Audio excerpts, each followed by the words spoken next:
Être un homme, un podcast qui donne la parole à des garçons homosexuels, des histoires intimes, à la première personne du singulier. Épisode 3, Areski parle au mur.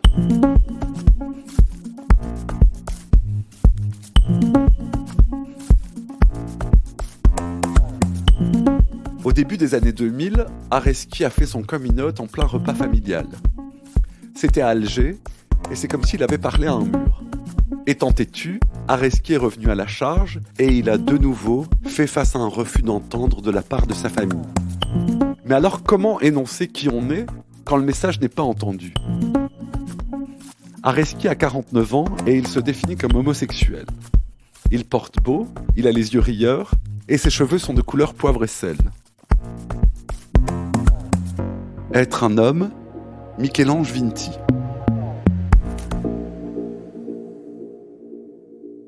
Début des années 2000, je crois 2001 ou 2002, et en fait, je sortais d'une grosse déception amoureuse, voilà, de mon premier amour, qui était Omar, voilà, qui m'a fait me moucher dans les draps, qui m'a mis le cœur dans le mixeur, etc.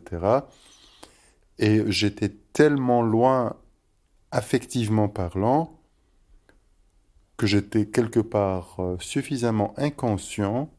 Je voyais pas en quoi ça pouvait poser problème, mais pour moi, c'était important pour mes parents, pour expliquer les choses et remettre l'église au milieu du village, ou la mosquée au milieu du village aussi, de dire, écoutez les gars, moi, voilà, je suis peut-être le bug dans votre système social, mais votre fils, au cas où vous l'aurez ignoré ou pas bien capté, mais moi, mon truc, pour le moment, c'est Omar. Et il se trouve que Omar, c'est un homme. Et donc, c'était en plein repas. Il y avait de la shorba, il y avait de la salade, de la laitue, avec de la super bonne vinaigrette que ma mère fait, avec un peu de citron à la place du vinaigre et des choses comme ça.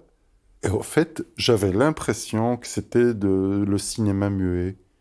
En fait, les gens, enfin mes frères, mes sœurs, mon père, ma mère, les gens se passaient les plats, la corbeille de pain, etc. en disant, en parlant de la météo et voilà, du prix de la baguette.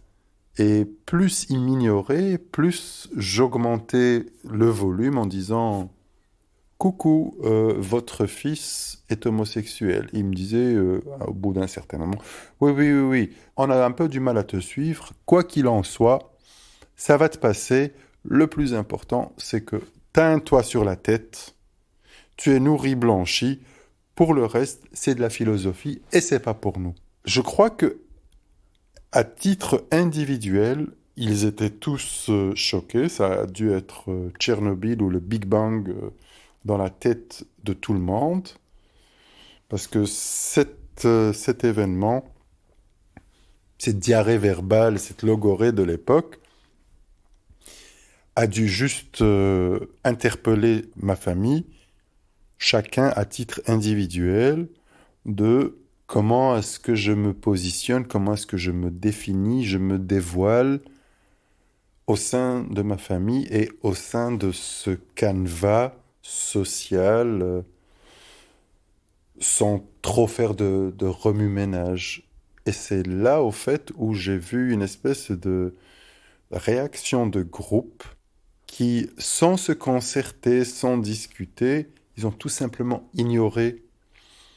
Alors que moi, je me suis dit, voilà, youpi, c'est the D-Day, aujourd'hui ou jamais. Et quelque part, je me suis dit, ok, bah, faut pas rentrer dans les détails croustillants de ma sexualité ou quoi ou qu'est-ce. Ils ont noté et ils n'ont pas envie de discuter là-dessus. Mais moi, je me sentais un peu libéré. J'ai craché le morceau. Au moins, il n'y a pas de tromperie. Ils savent un peu plus qui est leur enfant, qui est leur fils, qui est leur frère, etc.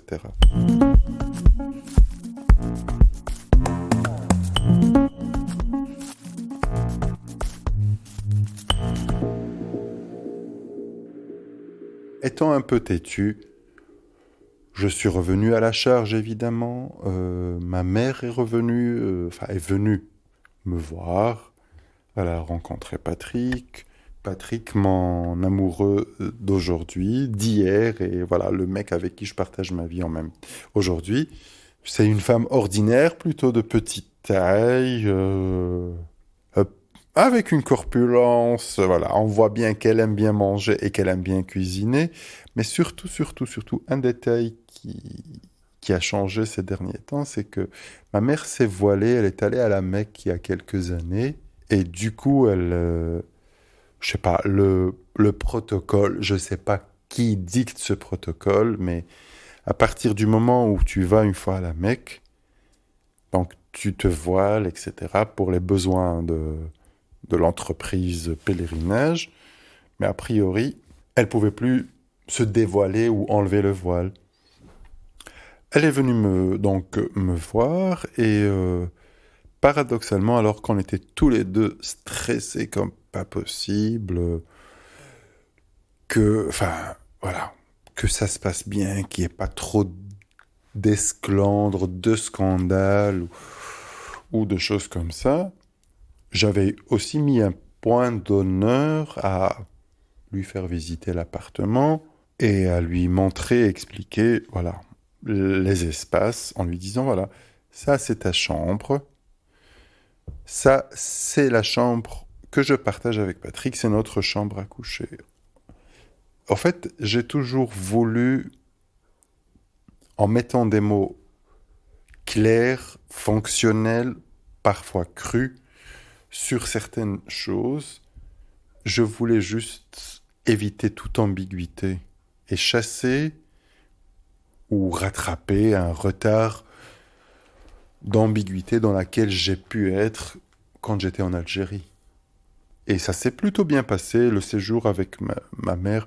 Je crois que le premier séjour lui a fait le plus grand bien, surtout en tant que mère. J'imagine qu'elle était rassurée que même si voilà, son fils est un grand homosexuel, elle était quand même rassurée que finalement son fils, il allait faire ses courses, il allait cuisiner le soir, rien de plus banal, rien de... Voilà. Il n'y avait pas ni cocaïne, ni le grand bal masqué tous les soirs à la maison, loin de là. Et ça, c'est d'ailleurs sa première visite s'était clôturée avec deux éléments ultra émouvants. C'est que d'abord, elle avait parlé de ses fausses couches avec Patrick. Dont elle t'avait jamais parlé. Non, non. Et je trouvais ça assez ahurissant et que rien que pour ça, ça nécessitait au moins 25 milliards d'années de psychanalyse. La dernière phrase que ma mère a dit lors de son premier séjour, avant de monter dans le train, c'était « Ah ben la prochaine fois, Patrick », et elle s'adressait à Patrick, « La prochaine fois, je rencontrerai bien ta maman. J'aimerais bien voir ta maman. » Et elle a dit ça dans une ambiance, dans un contexte bruxellois. Elle n'est pas à Bellecour, elle n'est pas à Alger, il n'y a pas la voisine du 4e à Alger qui épie et qui surveille les faits et gestes de tout le monde. Donc, je crois que ma mère était aussi dans cette espèce de... Elle avait très vite capté le bienfait d'être seule et d'être dans un environnement où il n'y avait pas le jugement. Elle était dans un contexte d'individu et pas de société ou de contrôle social. Studio Balado, être un homme.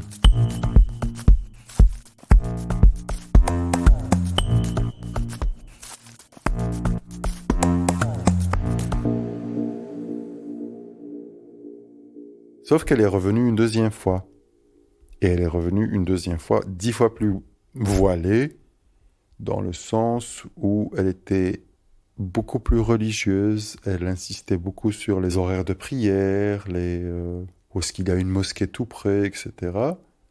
Donc, la deuxième fois, elle vient, et j'avais juste notifié, comme on dit en anglais, qu'elle était, je sais pas, moins joyeuse, moins à l'aise, et elle était beaucoup plus orientée religion. Et alors, la prière, et quand est-ce que tu vas te mettre à faire la prière, et ceci, pour sauver ton âme, etc. Et je l'ai recadré gentiment, etc. Mais oui, ça ne s'est pas bien passé. Ça ne s'est pas bien passé. Et je crois que voilà, ma mère s'est réfugiée encore une fois dans la religion.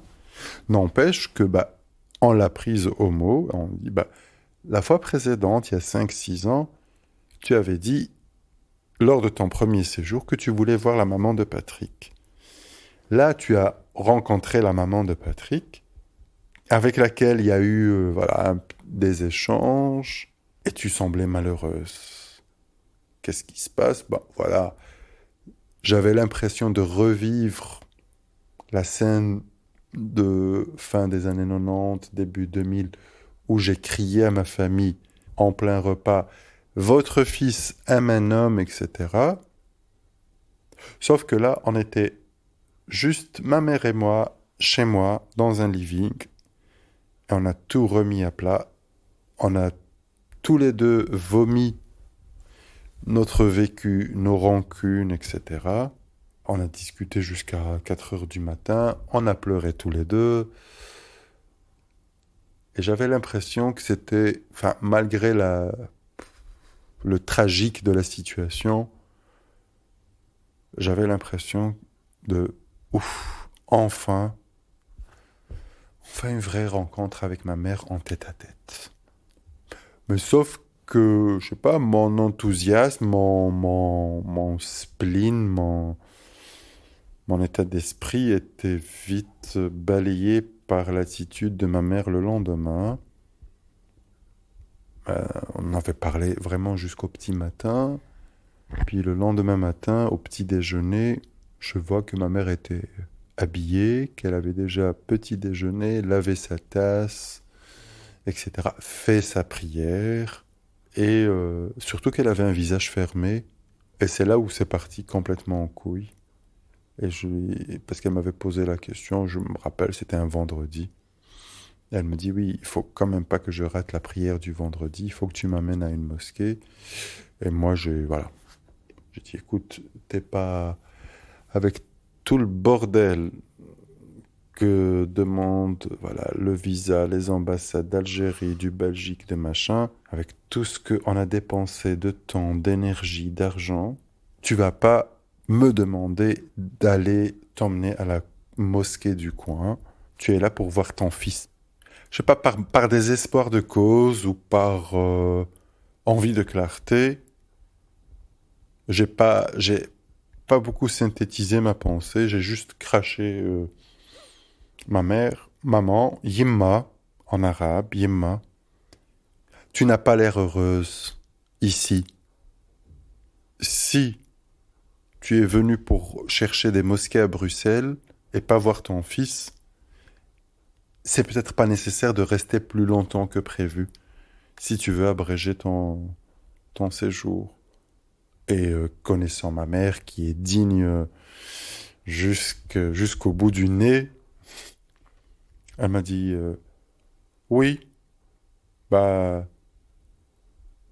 crois que c'est mieux pour tout le monde. Je crois que je vais abréger mon truc, si c'est possible. Et voilà, sur un coup d'honneur, j'ai été sur Internet.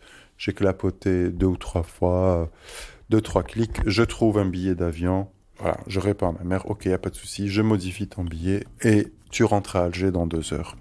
On saute dans le prochain avion. Et j'ai mis ma mère dans un avion et on s'est plus revus depuis. C'était Être un homme, un podcast documentaire de Michel-Ange Vinti. Tous les épisodes de la série ont été enregistrés dans mon salon à Bruxelles pendant l'été 2021. La musique originale est signée David Federman. Clément Berman a réalisé le mixage. La production, elle, a été assurée par Julien Barbier. Merci à Jérôme Casanova, Themba Bébé, Céline Mariage et Philippe Moquel pour l'accompagnement éditorial. Un témoignage, un commentaire ou une expérience à partager, écrivez-nous à l'adresse studio@studiobalado.com. Vous pouvez soutenir le développement d'une deuxième saison d'Être un homme via le lien buymeacoffee/être un homme en un mot. Être un homme est une production du Studio Balado, association sans but lucratif, avec le soutien de l'Échevine de l'égalité des chances de la ville de Bruxelles. Merci infiniment pour votre écoute. À bientôt.